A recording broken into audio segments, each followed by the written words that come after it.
그 봉투는 우연히 발견될 수 없는 위치에 있었습니다. 김치통 바닥에 테이프로 고정돼 있었습니다. 김치를 꺼내다 떨어진 게 아니었습니다.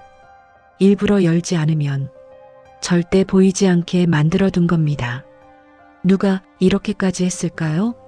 숨긴 게 아니라 찾지 못하게 만든 겁니다. 김치통 뚜껑을 여는 순간 말순의 손이 멈췄습니다. 김치를 집으려던 손가락이 공중에서 그대로 굳어버렸습니다. 김치 사이가 아니었습니다. 김치 아래 통 안쪽 바닥이었습니다. 투명한 테이프로 무언가가 단단히 붙어 있었습니다. 봉투였습니다. 떨어진 게 아니었습니다. 그냥 놓인 것도 아니었습니다. 누군가 일부러 그곳에 붙여놓은 거였습니다. 테이프는 여러 겹이었습니다. 손톱으로 떼보려 했지만 쉽게 떨어지지 않았습니다. 그 순간 말순은 알았습니다. 이건 꺼내지 말라고 붙여놓은 거라는 걸. 숨을 들이켰습니다. 얕게 아주 조용히 봉투 안이 보이지 않아도 말순은 생활로 알았습니다. 저 안에 무엇이 들어있는지 그리고 왜 하필 거기였는지도요. 논란보다 불안이 먼저 왔습니다. 아무도 없는 부엌이었지만 말순은 뒤를 돌아봤습니다. 누군가 보고 있을까봐, 이미 알고 있을까봐 김치통을 열었을 뿐인데 숨이 막혔습니다. 말순은 봉투를 떼지 않았습니다. 대신 뚜껑을 천천히 덮었습니다. 소리가 나지 않게 봉투는 그대로 그 자리에 남았습니다. 테이프로 고정된 채 꺼낼 수 없는 위치에. 그 순간 말순은 확신했습니다. 이건 우연도 실수도 아니라는 걸, 누군가 일부러 그렇게 만들었다는 걸. 말순은 냉장고 문을 닫고도 한 발짝도 움직이지 못했습니다. 부엌은 조용했지만 말순의 마음은 그렇지 않았습니다. 말순은 김치통을 다시 꺼냈습니다. 이번에는 서두르지 않았습니다. 확인하듯 하나씩 살펴보았습니다. 먼저 김치통이 놓여있던 자리였습니다. 말순은 늘 김치통을 냉장고 왼쪽 아래 칸에 두었습니다. 손이 가장 먼저 닿는 자리, 남편이 살아있을 때부터 한 번도 바꾼 적 없는 자리였습니다. 그런데 지금 김치통은 오른쪽에 있었습니다. 말순은 잠시 눈을 감았다가 다시 냉장고를 들여다봤습니다. 내가 옮겼나? 하지만 곧 그 생각을 지웠습니다. 말순은 기억이 흐릿한 사람이 아니었습니다. 어디에 무엇을 두는지 스스로를 가장 잘 알고 있었습니다. 뚜껑을 열자 김치가 보였습니다. 말순은 김치 한 조각을 조심히 집어들었습니다. 그리고 눈을 가늘게 떴습니다. 김치가 말순이 담근 방식이 아니었습니다. 말순은 배추를 반으로 접어 꼭 눌러 담았습니다. 그런데 이 김치는 펼쳐진 채 다시 올려져 있었습니다. 누군가는 김치통을 열고 김치를 꺼냈습니다. 그리고 다시 담고 다시 닫아두었습니다. 김치통은 저절로 움직이지 않습니다. 김치도 혼자 바뀌지 않습니다. 말순은 김치통을 내려놓고 손을 씻었습니다. 물이 유난히 차갑게 느껴졌습니다. 손을 씻는 동안에도 시선은 계속 김치통에 머물렀습니다. 그제야 말순은 확신했습니다. 누군가 이 김치통에 손을 댔다는 걸. 아직 그 얼굴은 떠올리지 않았습니다. 하지만 의심은 분명한 사실이 되었습니다. 그리고 말순은 곧 알게 됩니다. 이 집에서 김치통을 마음대로 만질 수 있는 사람이 누구인지. 말순은 부엌을 지나 거실로 나왔습니다. 며느리 정희는 소파에 앉아 TV를 보고 있었고 아들 영수는 신문을 펼친 채 고개를 들지 않고 있었습니다. 말수는 그들 사이를 지나 방으로 들어가려다 발을 멈췄습니다. 무언가 말해야 할 것 같았습니다. 김치통이 말순의 목소리는 생각보다 더 작게 나왔습니다. 정희가 고개를 돌렸습니다. 어머니, 무슨 일이세요? 김치통 위치가 좀 달라서 말수는 말을 고르듯 천천히 말했습니다. 영수가 신문을 내리며 웃었습니다. 그냥 김치통 아니에요? 누가 옮겼겠죠. 그게 아니라 말수는 그 뒤의 말을 끝내지 못했습니다. 정희가 자리에서 일어나 부엌으로 향했습니다. 냉장고를 열고 김치통을 꺼냈습니다. 한 번, 두 번 살폈습니다. 그리고 말했습니다. 제가 김치 꺼내면서 옮긴 것 같아요. 잠시 멈췄다가 덧붙였습니다. 신경 쓰이셨어요? 말수는 그 말을 듣고 아무 대답도 하지 못했습니다. 아니, 그게 아니라 정희는 말순의 말을 끝까지 듣지 않았습니다. 대신 부드러운 목소리로 이렇게 말했습니다. 어머니, 괜찮아요. 이제 이런 건 제가 정리할게요. 그 말은 배려처럼 들렸지만 말순의 귀에는 다르게 남았습니다. 이미 알고 있다는 말처럼, 이미 만지고 있다는 말처럼 말순은 고개를 숙였습니다. 김치통 바닥에 붙은 봉투 이야기는 끝내 꺼내지 못했습니다. 영수는 다시 신문을 펼쳤습니다. 어머니, 저녁 뭐 드실래요? 말수는 대답하지 않고 방으로 들어갔습니다. 문을 닫고 침대에 앉자 손이 가늘게 떨렸습니다. 김치 관리는 언제부터인가 정희의 몫이었습니다. 말순이 직접 김치를 담근 지도 오래였습니다. 그렇다면 김치통을 연 사람은 누구였을까요? 의심은 더 이상 흩어져 있지 않았습니다. 말수는 창밖을 바라봤습니다. 하늘은 흐려 있었습니다. 집안에서 말수는 늘 조용한 사람이었습니다.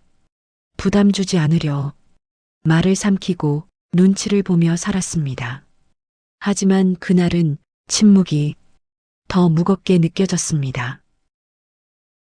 다음 날 아침 말수는 용기를 냈습니다. 정희가 부엌에서 설거지를 하고 있을 때였습니다. 말수는 냉장고 앞에 섰습니다. 김치통을 꺼내 조심스럽게 뚜껑을 열었습니다. 김치를 하나씩 덜어내고 통 바닥에 붙어 있던 봉투를 가리켰습니다. 이거 뭐냐? 말순의 목소리는 낮았지만 흔들리지는 않았습니다. 정희는 손을 씻으며 다가왔습니다. 봉투를 보았습니다. 그런데 놀라지 않았습니다. 눈썹 하나 움직이지 않았습니다. 그저 봉투를 내려다봤을 뿐이었습니다. 그리고 말했습니다. 아, 이거요? 목소리는 너무 태연했습니다. 어머니, 이런 건 이제 저희가 관리해야죠. 말순의 손이 멈췄습니다. 그 말은 놀람도 설명도 아니었습니다. 확인이었습니다. 이미 알고 있었다는 뜻이었습니다. 언제부터 봤냐? 말순의 말은 짧았습니다. 며칠 전에 김치 꺼내다 봤어요. 정희는 웃으며 말했습니다. 어머니 혼자 관리하시기 힘드시잖아요. 그 미소는 부드러웠지만 말순에게는 이상하게 차갑게 느껴졌습니다. 내 건데. 말순의 말은 더 짧았습니다. 정희는 잠시 말을 멈췄다가 이렇게 말했습니다. 어머니, 괜찮아요. 그리고 덧붙였습니다. 저희가 도와드릴게요. 정희는 봉투를 떼지 않았습니다. 설명도 하지 않았습니다. 대신 김치통을 닫았습니다.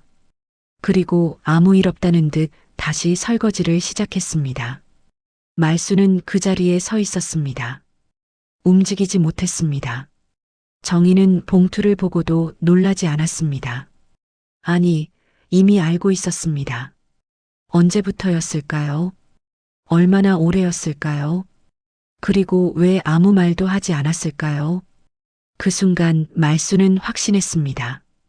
우연이라는 가능성은 완전히 사라졌다는 걸. 그리고 이 침묵은 실수가 아니라 선택이었다는 걸. 말순의 분노는 소리 없이 안쪽으로 쌓여갔습니다. 이튿날 이웃 순자가 집으로 찾아왔습니다. 말순은 순자를 거실로 안내해 차를 내왔습니다. 순자는 말순의 얼굴을 한번 보고 바로 말했습니다. 무슨 일 있지? 아니에요. 거짓말. 얼굴에 다 써 있어. 순자는 돌려 말하는 사람이 아니었습니다. 말수는 한참을 망설이다 김치통 이야기를 꺼냈습니다. 봉투가 바닥에 붙어 있었다는 것, 며느리가 이미 알고 있었다는 것. 순자의 표정이 굳었습니다. 김치통, 지금 어디 있어? 말수는 아무 말 없이 부엌으로 향했습니다. 순자는 냉장고를 열고 김치통을 꺼냈습니다. 뚜껑을 열고 김치를 하나씩 덜어냈습니다. 그리고 통 바닥에 붙은 봉투를 가만히 바라봤습니다. 순자는 고개를 저었습니다. 이건 그냥 숨긴 게 아니야. 말순이 숨을 삼켰습니다. 테이프 봐. 순자는 봉투 가장자리를 손가락으로 짚었습니다. 여러 겹이야. 한 번 붙인 게 아니야. 그리고 위치. 순자는 김치통 바닥 한가운데를 가리켰습니다. 김치 다 꺼내지 않으면 절대 손이 안 가. 순자는 김치통을 천천히 돌려 보였습니다. 바닥에는 희미한 자국이 남아 있었습니다. 붙였다 떼고 다시 붙인 흔적이야. 이건 우연이 아니야. 누군가 일부러 이렇게 만든 거야. 내가 쉽게 꺼내지 못하게. 말순이 숨이 막혔습니다. 왜 그랬을까요? 순자는 망설이지 않고 말했습니다. 통제하려고. 내가 스스로 꺼낼 수 없게 만든 거야. 그제야 말수는 김치통을 다시 바라봤습니다. 이제 그건 김치를 담는 통이 아니었습니다. 누군가 말순을 가두기 위해 만든 상자였습니다. 말순이 머릿속이 하얘졌습니다. 이건 오해도 아니었고 느낌도 아니었습니다.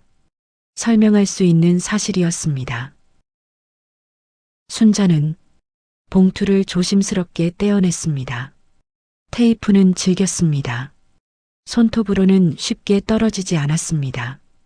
순자는 말없이 가위를 가져와 천천히 잘라냈습니다. 마지막 테이프가 떨어지자 봉투가 그대로 드러났습니다. 말순이 손을 뻗었습니다. 봉투를 열었습니다. 안에는 현금이 들어 있었습니다. 말순 이름이 적힌 돈이었습니다. 남편이 세상을 떠났을 때 받은 돈의 일부였습니다. 말순은 그 돈을 오래전부터 스스로 관리해 왔습니다. 아무에게도 말하지 않았습니다. 이게 내 돈이에요. 말순의 목소리가 떨렸습니다. 순자는 고개를 끄덕였습니다. 그럼 왜 김치통 바닥에 있었을까?